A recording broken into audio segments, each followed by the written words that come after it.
आज पुन्हा एकदा राज्य सरकारकडून कोस्टल रोडचं उद्घाटन आणि तमाशात मांडलं या राज्य सरकारनं। आता काय करणार तर बर्लिन लाईन्स पासून हाजेली पर्यंतचा बोगदा सुरू करणार। एकाच वेळी करा ना।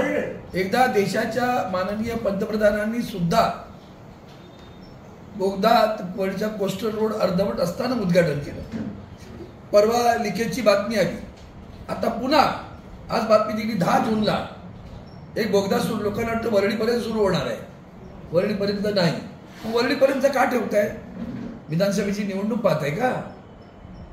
किती घाणेरडं राजकारण करता हो तुम्ही। एक तर तो पूर्ण झाल्याशिवाय उद्घाटनच करू नये असे आम्ही या मताचे आहोत। आदरणीय उद्धवजींचं ते स्वप्न, मुंबईकरांना दिलेलं मोठं एक स्वप्न साकार होणार आहे। ते साकार होताना आम्हाला आनंद आहे, पण प्रत्येक वेळा तुकड्या तुकड्यांनी करायचं आणि ढोल वाजवायची, ही जी तुमची जी नीती आहे ना, ती नीती नाही, कपट नीती आहे। ती सारे महाराष्ट्राने ओळखले आणि मुंबईकरांनी तर केव्हाच ओळखले तुम्हाला।